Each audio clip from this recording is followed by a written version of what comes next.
नमस्कार, good evening. Money गुरु में आपका स्वागत है। आज के कार्यक्रम में हम बातचीत करने जा रहे हैं लोन के बाजार पर। आज देखते हैं क्या कुछ खास रहने वाला है। व्यूअर्स की तरफ से जो क्वेरीज हैं लोन मार्केट को लेकर, उसमें होम लोन सेंट्रिक क्वेरी है। एक इंडिविजुअल एलिजिबिलिटी अपनी जानना चाह रहे हैं होम लोन के लिए, वो एलिजिबल रहेंगे, किस तरह से पूरा प्रोसेस वर्क करेगा, इसका हम जायजा लेंगे। साथ ही साथ लोन ट्रांसफर सेंट्रिक क्वेरी है, जिस तरह से अब प्रीपेमेंट चार्जेस नहीं है और इंडिविजुअल एक बैंक से दूसरे बैंक की तरफ मूव करना चाह रहे हैं, उस केसेस में, ट्रांसफर केसेस में किन इंपॉर्टेंट पैरामीटर्स को ध्यान में रखें, इसका जायजा लेते हुए हम आगे बढ़ेंगे। सिविल संबंधित भी इश्यूज हैं, इनको भी कार्यक्रम में इंक्लूड किया जाएगा। इनिशियली आगे चलते हुए कई और प्रश्न हैं, उनको भी हम शामिल करेंगे। आप शो में पार्टिसिपेट करना चाहते हैं तो प्रश्न हम तक भेजने के लिए आप मेल भेज सकते हैं moneyguru@zenetwork.com पर, और SMS के जरिए ज्वाइन करना चाहें तो मोबाइल के मैसेज बॉक्स में पहले कर्स टाइप कीजिएगा, स्पेस देने के बाद प्रश्न, अपना नाम, जहां से पूछ रहे हैं, हमें डिटेल्स 57575 पर आप SMS कर सकते हैं। आपके प्रश्नों का हम इंतजार करेंगे।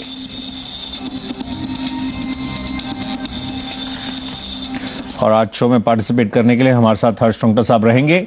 आप आइए, हम सवाल जवाब के सिलसिले को शुरू करते हैं। पहला प्रश्न जो इंक्लूड कर रहे हैं वो मुंबई से है, समीर सेन गुप्ता जी का ये प्रश्न है। आपका स्वागत है। आपने मेंशन जिस तरह से किया है, ट्रांसफर करने के लिए आप होम लोन के लिए ऑप्ट करना चाह रहे हैं, कुछ डिटेल्स आप शेयर कर पाएंगे? जिस तरह से आपका ये आपने 2008 में आपने मेंशन किया, ये आपका लोन जिस तरह से स्टार्ट हुआ, ये इसका प्रेजेंट रेट ऑफ इंटरेस्ट 11.75% आपने मेंशन किया है। ये कितना भी इसमें टेन्योर और बचा हुआ है? अभी 12.5 साल और बचा हुआ है। हालांकि आप जिस तरह से आजकल मार्केट में काफी अट्रैक्टिव ऑफर्स इस समय मौजूद हैं, और आपने देखा होगा जो प्रीपेमेंट चार्जेस भी जिस तरह से रहते थे वो भी अब हटा दिए गए हैं, तो इन दैट केस ऑप्शंस आपके समक्ष काफी रहेंगे। क्या आपने बैंक से संपर्क स्थापित किया? अपने बैंक जिस तरह से आपने जहां से लोन लिया हुआ है, और उनसे जानने की कोशिश? इंटरेस्ट नहीं ले रहे हैं इस मामले में कि मैं दूसरे बैंक में शिफ्ट करूं जी, क्योंकि प्रीपेमेंट चार्जेस हट चुके हैं, तो उनको वो क्लियर कर देना चाहिए कि ये प्रीपेमेंट अगर नहीं है कुछ, तो मैं दूसरे बैंक में भी शिफ्ट कर सकता हूँ। राइट, हम आपको इसको दिलवाते हैं। क्या आप यहाँ पर क्या लोअर रेट पर शिफ्ट करने के लिए कुछ कन्वर्जन चार्जेस के भी ऑप्शंस मौजूद थे इस प्रेजेंट बैंक में जहाँ पर अभी आप हैं? क्योंकि आजकल कुछ ऑफर्स इस प्रकार से हैं जिसमें आप आउटस्टैंडिंग अमाउंट का 1% देकर जो नए कस्टमर्स को ऑफर किया जा रहा है उस रेट पर भी शिफ्ट कर सकते हैं। कुछ बैंक्स ऐसा भी ऑफर कर रहे हैं, लेकिन समहाउ हम आपको ये राय दिलवाते हैं। रुंगटा साहब से संपर्क साबित हो चुका है। रुंगटा साहब, आप किस तरह से इस क्वेरी को एड्रेस करना चाहेंगे? जिस रेट पर इन्होंने लिया हुआ है और जो मार्केट में इस समय ऑफर किया जा रहा है उसमें डिफरेंस तो है। अब प्री पेमेंट चार्जेस भी जिस तरह से नहीं है और काफ़ी अट्रैक्टिव ऑफर्स मार्केट में मौजूद हैं, इनका लंबा भी टेन्योर भी बचा हुआ है, तो इन दैट केस क्या इनको दूसरे बैंक की तरफ शिफ्ट करने पर विचार करना चाहिए? हाँ, बिल्कुल विचार करना चाहिए, सवाल ही नहीं उठता है। अब अगर इन्होंने समय पर हर ईएमआई को भुगतान किया है जी, तो क्लियरली इनको कोई प्रॉब्लम नहीं होनी चाहिए शिफ्ट होने में। और 10:30 या मैक्सिमम 11:15, इससे ज़्यादा की रेट इनको नहीं देनी चाहिए। फिर वो चाहे एसबीआई बैंक में जाए चाहे दूसरी कोई बैंक में जाए, इनको लोअर रेट से मतलब है। और करंट बैंक क्लियरली उनको प्रीपेमेंट चार्ज अब नहीं चार्ज कर सकता क्योंकि ये एक फ्लोटिंग रेट लोन है। अच्छा रुंगटा साहब, तो इसमें जब तक ये जी, ये जैसे नए बैंक की तरफ शिफ्ट करते हैं वहां पर प्रोसेसिंग चार्जेस तो रहेंगे, और अगर जिस बैंक में अभी मौजूद हैं वहां पर अगर जो कन्वर्जन फी लेकर भी कुछ बैंक्स ऑफर कर रहे हैं, जो वो नए कस्टमर्स को ऑफर करते हैं आउटस्टैंडिंग अमाउंट का 1% देकर, क्या उसको भी, उस प्रोपोजिशन को भी एक्सप्लोर करना चाहिए? और जब ये अपने बैंक को बताएं कि वो दूसरे बैंक की तरफ शिफ्ट करने का सोच रहे हैं, तो क्या कुछ इसमें नेगोशिएशन भी संभव है? हाँ, बिल्कुल संभव है। उनको अपनी बैंक से पता कर लेना चाहिए। थोड़ा सा अगर 0.5% तक का चार्ज देकर करंट बैंक ही उनको 10:30 पौने 11 दे देता है जी, तो वहाँ भी रह सकते हैं, क्योंकि दिक्कत नहीं होगी इनको डॉक्यूमेंट्स की। बाकी अगर नहीं हो रहा है शिफ्ट, अगर वो नहीं मान रहे हैं तो इनको शिफ्ट हो जाना चाहिए क्लियरली। राइट, आइए हम अगले प्रश्न की ओर मूव करते हैं। अगला प्रश्न हम जो शामिल कर रहे हैं वो सिलीगुड़ी से है। ये प्रश्न है तारिद घोष जी का, और मिस्टर घोष एग्जैक्टली जानना चाह रहे हैं होम लोन की एलिजिबिलिटी के बारे में। ये प्रश्न इस समय स्क्रीन पर है। इन्होंने मेंशन किया है एज 35 है, मासिक आय इन्होंने मेंशन किया 15,000, 8 लाख का इनको होम लोन चाहिए। लेकिन ये मेंशन कर रहे हैं कि ITR नहीं इन्होंने फाइल की है और जिस तरह से अब इनकम प्रूफ नहीं है और खुद ये बता रहे हैं ट्रैवल एजेंट हैं, तो इस केस में तो रुंगटा साहब जिस तरह से अगर हमें देखें ये जो मेंशन कर रहे हैं ITR भी इन्होंने फाइल नहीं की हुई है, तो बैंक को कन्विंस करना बेहद मुश्किल हो जाएगा इनके स्पेसिफिक केस में। अगर ये होम लोन लेना चाह रहे हैं तो क्या आप इनको सलाह देना चाहेंगे इन दैट केस देन? तो इनको 2-3 चीज़ें करनी पड़ेगी। एक तो जो भी इनके बिजनेस के प्रूफ हैं, अगर ये समझो IATA से एफिलिएटेड हैं या इनके पास कोई सर्विस टैक्स का रजिस्ट्रेशन है, जो भी एक बिजनेस के प्रूफ होते हैं वो इनको जमा करने होंगे। कोई बैंक अकाउंट के थ्रू लेन देन होता होगा जिसके थ्रू कोई बैंक इनका आइडिया लगा सके। खैर स्टैंडर्ड जो लेंडर्स हैं वो तो नहीं देंगे, लेकिन अब कई लेंडर्स ऐसे आए हैं मार्केट में। एक उदाहरण है महिंद्रा एंड महिंद्रा फाइनेंस। मुझे नहीं मालूम कि वो सिलीगुड़ी में करते हैं कि नहीं, हमने कोशिश करी जानने की लेकिन हम जान नहीं पाए अनफॉर्चुनेटली। लेकिन या वहाँ की कोई लोकल कोऑपरेटिव बैंक्स हैं तो वो ये सब देखेंगे कि बैंक अकाउंट के थ्रू कितना बिजनेस हुआ है, इनके जो बिजनेस का रजिस्ट्रेशन है सर्विस टैक्स का हुआ या IATA का जो रजिस्ट्रेशन है वो कितने सालों से है, कौन सी टाइप के कस्टमर्स इनके पास हैं। एक लोकल लेवल पे उसको जो है इन्वेस्टिगेट करके इनको लोन मिल सकता है। हालांकि रेट जो है थोड़ी ज़्यादा देनी होगी इनको, जो रेगुलर 10.5 पौने 11 है, इनको शायद 11.5-12% लगे, लेकिन लोन मिलने के चांसेस अच्छे हैं अगर ये अपना बिजनेस के बारे में थोड़ा डिटेल्स उस लोकल बैंक को दे सकें। राइट। और बाकी व्यूअर्स को आप किस तरह से समझाना चाहेंगे रुंगटा साहब? अब हमने देखा है नए फाइनेंशियल ईयर में जैसे रेपो रेट में कट RBI की तरफ से किया गया है, बैंक्स इसको पास ऑन कर रहे हैं, कुछ ने बेस रेट में भी कटौती की है, कुछ अभी नियर टर्म में नहीं कर रहे हैं, लेकिन समहाउ क्लियर सिग्नल है और बैंक्स उस तरह से रणनीति भी अपनी बना रहे हैं। आगे चलते हुए अभी क्या फिक्स फ्लोटिंग की अगर तुलना की जाए तो क्या फ्लोटिंग लेना इस समय ज़्यादा एडवाइजेबल रहेगा जो सिनेरियो और आगे की जो रहा है? तो खैर ये जैसा पहले भी कई बार कह चुका हूँ कि ये वन टाइम कभी भी डिसीजन नहीं है। आज आपने जो डिसीजन लिया 6 महीने बाद चेंज हो सकता है, तो रिव्यू करते रहिए। जहाँ तक आज का सवाल है, क्लियरली रेट्स जो हैं अब यहाँ से शायद नीचे की तरफ जाएं, ऊपर जाने के चांसेस कम हैं। तो जब रेट्स हाइट पे होती हैं उस समय फिक्स रेट लेने में बिल्कुल भी फ़ायदा नहीं है। तो आज की तारीख में 1 साल के लिए भी फिक्स लेना या 2 साल के लिए भी फिक्स लेना तो बिल्कुल ही बेमानी है, पूरे टाइम के लिए भी फिक्स लेना बेमानी है। आज की तारीख में तो इनको फ्लोटिंग रेट लोन के लिए ही, किसी को भी कस्टमर्स को फ्लोटिंग रेट लोन की तरफ ही जाएं। थोड़ी सी सावधानी ये बरतें कि फ्लोटिंग रेट लोन्स में जो एक पुराने ग्राहक और नए ग्राहक के बीच में जो भेदभाव बैंक करता है उसके शिकार आप ना हो जाएं। ध्यान रखिए कि मार्केट में जो रेट चल रही है उससे ज़्यादा आप नहीं दे रहे हैं। अगर उससे ज़्यादा आप दे रहे हैं तो शिफ्ट हो जाइए। ये अगर आप ध्यान रख सकते हैं तो फ्लोटिंग रेट में आपको जाना चाहिए। इसी नोट पर हम एक ब्रेक के लिए रुक रहे हैं। अभी कुछ प्रश्नों को हमने शामिल किया है, होम लोन की एलिजिबिलिटी या ट्रांसफर सेंट्रिक क्वेरी थी, लेकिन ब्रेक के उस पार कई और प्रश्न हैं जिनको हम शामिल करने जा रहे हैं। सिविल सेंट्रिक इश्यूज तो हैं ही, साथ ही बिजनेस के लिए लोन चाहिए, इसका जायजा लेते हुए पर्सनल लोन से संबंधित क्वेरी है, इसको इंक्लूड करेंगे और होम लोन संबंधित भी कुछ इश्यूज हैं। बातचीत होगी ब्रेक के बाद।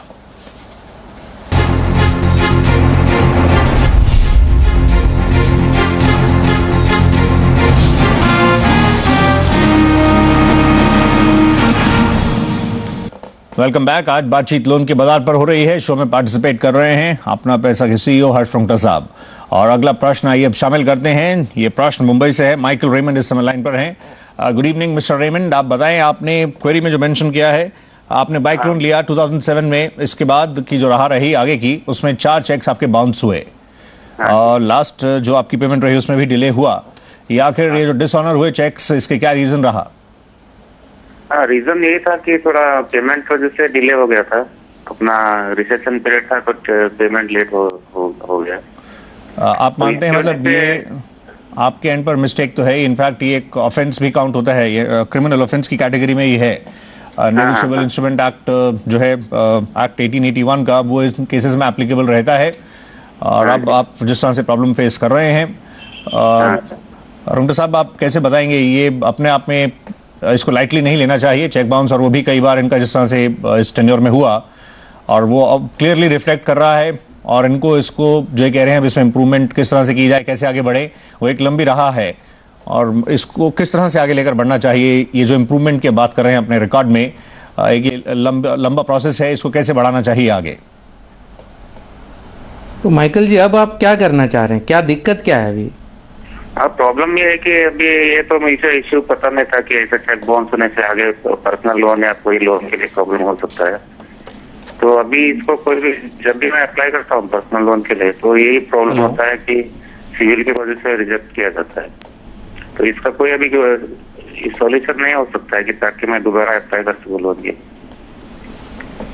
तो रुंगटा साहब, ये जिस तरह से इसमें अब चाह रहे हैं आगे, ऑब्वियसली इनको प्रॉब्लम्स तो होंगी, क्योंकि जिस तरह से इनके इस लोन प्रोसेस में जो दिक्कतें रही हैं, इसमें अब इसको अब सुधारने के लिए जो एक पूरा प्रोसेस रहेगा, कुछ सिक्योर किसी के अगेंस्ट जो ये लोन लें, मतलब इसको किस तरह से ये स्टेप बाय स्टेप आगे लेकर बढ़े? तो सबसे पहले तो ये है कि जो भी पुराना लोन था उसको जो भी है इसको कम्प्लीटली चुका के उसका एक बैंक से एनओसी ले लें कि कोई भी अब बकाया बाकी नहीं है, अगर नहीं लिया है अभी तक तो। दूसरा, तुरंत अब इनको लोन नहीं मिलेगा। जब इनकी रिपोर्ट कहीं पे भी जाएगी, कहीं भी ये लोन के लिए अप्लाई करेंगे, उसमें दोनों चीज़ें दिखेंगी। एक ये कि इन्होंने डिले किया, दूसरा ये कि इन्होंने उसका पूरा पेमेंट कर दिया लेकिन बाद में। और जब तक ये रहेगा, ये 1-2 साल 3 साल तक रहेगा, ये दिखेगा, तब तक इनको लोन मिलना थोड़ा मुश्किल है। और धीरे धीरे इनको रीबिल्ड करना होगा। ज्वेलरी के अगेंस्ट में लोन ले सकते हैं, हो सके तो शेयर्स हों, कोई यूनिट्स हों, नेशनल सेविंग सर्टिफिकेट्स हों, फिक्स डिपॉजिट करा के उसके सामने क्रेडिट कार्ड ले लें, उसका पेमेंट टाइम पे करें। ऐसे करके धीरे धीरे अगर ये अपनी क्रेडिट रिकॉर्ड को बिल्ड करेंगे तो 1 साल 2 साल के बाद में जो है रेगुलर लोन्स मिलने के चांसेस हैं।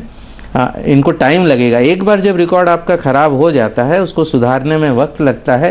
कोई जादू की छड़ी नहीं है जिसके थ्रू आपको तुरंत वापस से लोन या क्रेडिट कार्ड मिलने लग जाएंगे। राइट। तो एक बार अगर आप लोन लें तो उसको टाइमली और प्रॉपर्ली जिस तरह से आप रीपे करें, वो आप ही के बेनिफिट में रहेगा और आगे दूसरे बैंक्स के साथ डील करने में भी आपके लिए सुविधा रहेगी किसी भी प्रकार से आगे की डीलिंग्स में। अगला प्रश्न जो हम शामिल कर रहे हैं, ये प्रश्न बरेली से है। आनंद साहू साहब का एक प्रश्न है। आपका स्वागत है साहू साहब। पर्सनल लोन का आप मेंशन कर रहे थे, आपको चाहिए, जी सर। आप हमें बता पाएंगे? हम सवाल में देख रहे थे आप ये पर्सनल लोन का यूज बिजनेस के लिए करना चाह रहे हैं? एक्चुअली मेरा जो अपना पैसा है वो बिजनेस में जाम हो गया है और मुझे आगे उसको टर्नओवर घुमाने के लिए पैसे की कैश की आवश्यकता है, तो इसलिए मैं कोई लोन लेना चाहता हूँ। मैंने कभी कोई लोन लिया नहीं है और इसलिए चाहता था कि आप मुझे रास्ता बताएं किस प्रकार से मैं लोन ले सकूं। साहू साहब, आपको राय दिलवाते हैं, क्योंकि ये पर्सनल लोन अगर आप एलिजिबिलिटी एक तरफ है, अगर मिल भी जाए और फिर अगर आप उसको बिजनेस में कहीं यूज कर लें, इसमें तो रेट ऑफ इंटरेस्ट इतना ज्यादा होगा कि आप क्या बिजनेस में क्या अर्न करेंगे और क्या इसको रीपे करेंगे।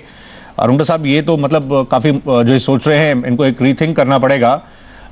फिर भी अगर आप इनको किस तरह से बताना चाहेंगे, अगर ये पर्सनल लोन की ही बात कर रहे हैं तो एलिजिबिलिटी इनके लोन को लेकर और स्पेसिफिकली आगे फिर कैसे इसको एक्सप्लोर करना चाहिए? तो आप इनकम टैक्स में शायद आपने लिखा है कि आप 2.25 लाख रुपए का इनकम शो करते हैं सालाना, तो उसके बेसिस पर एक नॉर्मल कोर्स में आपको 5 लाख रुपए तो मिल सकते थे जो शायद आप चाहते हैं एज एन अनसिक्योर्ड लोन, लेकिन महंगे मिलेंगे। जैसे कहा गया रफली 20% के आसपास आपको 17, 18, 20, 21% भी लग सकता है।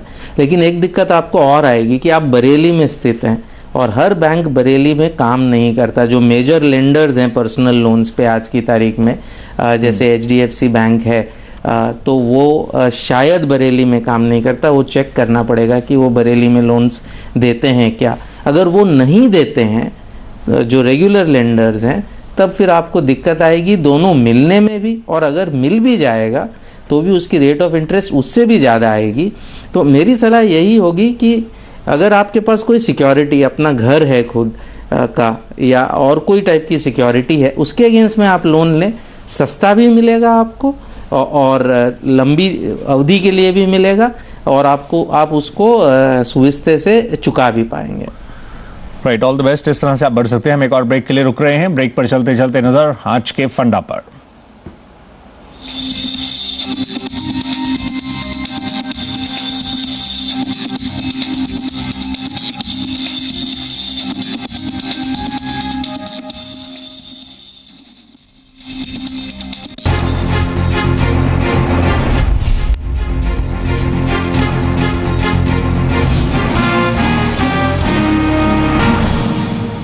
Welcome back. ये आखिरी सेगमेंट है। अगला प्रश्न पूछने के लिए इस समय सुबोध शिंदे जी लाइन पर हैं।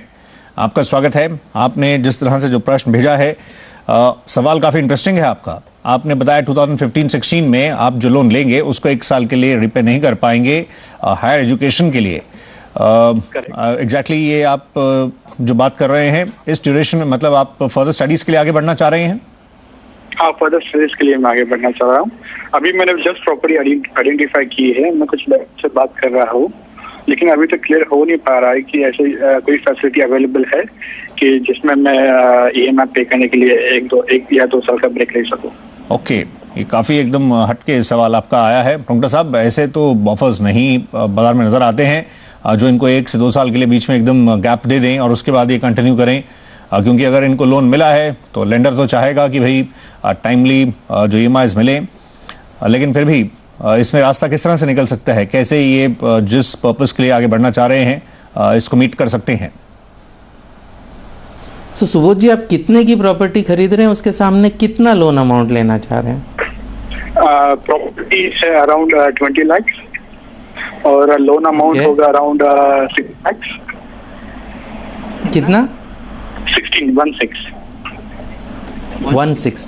ओके, तो यानी रफली आपको जो है 1 साल की मोहलत चाहिए। उस दौरान रफली 15 × 12 1,80,000 का आपको मोहलत चाहिए जब आप पढ़ाई करेंगे। मेरे ख्याल से करीबन इतनी मोहलत आपको चाहिए, राइट? हाँ। तो इसका एक तरीका हो सकता है कि 20 लाख की जो प्रॉपर्टी है, अगर एग्रीमेंट वैल्यू 20 लाख है तो उसके सामने आपको 90% मिल सकता है। अप टू 20 लाख लोन तक 90% मिलता है। तो 16 का लोन नहीं लेके आप 18 का ले लीजिए और वो जो 2 लाख रुपए हैं वो आप अपना अलग से रख लीजिए और उसको फिर यूज़ करिएगा 1 साल तक लोन रिपेमेंट करने का। ये एक तरीका हो सकता है। या फिर ओवरड्राफ्ट फैसिलिटी वाली बैंक के पास जाइए, जैसे SBI है वो ओवरड्राफ्ट फैसिलिटी देता है, कई फॉरेन बैंक्स देती हैं ओवरड्राफ्ट फैसिलिटी, और वहाँ पे आप 18 लाख तक की ओवरड्राफ्ट फैसिलिटी लीजिए घर खरीदने के सामने, और उसमें से करंटली सिर्फ 16 ही लाख ड्रॉ करिएगा। उस 1 साल के दौरान आप उस अमाउंट को ड्रॉ करके उसी लोन को रीपे कर सकते हैं। ये एक सिंपल तरीका है, क्योंकि आपके पास स्कोप, आपकी इनकम भी इनफ है इतना लोन मिलने के लिए। तो ये आई थिंक ये आपके लिए सबसे बेस्ट तरीका रहेगा। अनदर तरीका ये हो सकता है कि आप अगर एजुकेशन लोन भी लेने की सोच रहे हैं कोई बैंक से, तो उसी बैंक को आप ये as a part of your expenditure दिखा के उसको भी फाइनेंस करवाने की पूछ सकते हैं। अनयूजुअल है तो होगा कि नहीं होगा ये कहना मुश्किल है। तो बेस्ट बेट यही है कि आप 2 लाख रुपए एडिशनल लोन ले लीजिए, उसको अलग से रख लीजिए और उस समय उसका पेमेंट कर दीजिएगा। एब्सोल्युटली, तो this is the way out. तो इस तरह से आप इसके तहत आगे बढ़ सकते हैं। अदरवाइज तो लेंडर तो कंफर्टेबल नहीं होगा कि आप 2 साल तक उसको पे ही ना करें। तो ये एक रास्ता है जो डॉक्टर साहब ने आपको दिखाया है, इस तरह से आप आगे बढ़ें। कार्यक्रम देखने के लिए आप सभी का शुक्रिया और ज्वाइन करने के लिए डॉक्टर साहब हम आपका धन्यवाद करना चाहेंगे शो में पार्टिसिपेट करने के लिए। थैंक यू आपका मुंबई स्टूडियो में आने के लिए। दर्शकों का भी धन्यवाद। आज के लिए बस इतना ही, लेकिन चलते चलते हम आपको बता दें एक पर्सनल फाइनेंस शो है। अलग अलग दिन हम अलग अलग टॉपिक्स आपके समक्ष रखते हैं। आज बातचीत लोन के बाजार पर हुई है, कल होगी इंश्योरेंस मार्केट पर। और अगर आप अपने प्रश्न भेजना चाहें तो आप हमें moneyguru@zenetwork.com पर मेल कर सकते हैं। SMS के जरिए ज्वाइन करना चाहें किसी सजेशंस के साथ या प्रश्नों के साथ, तो नेक्स्ट वीक जब हम आज के दिन हाजिर होंगे फिर बातचीत होगी लोन के बाजार पर। आप इस तरह से SMS और मेल के जरिए ज्वाइन कर सकते हैं। फिलहाल अभी के लिए इतना ही। नमस्कार।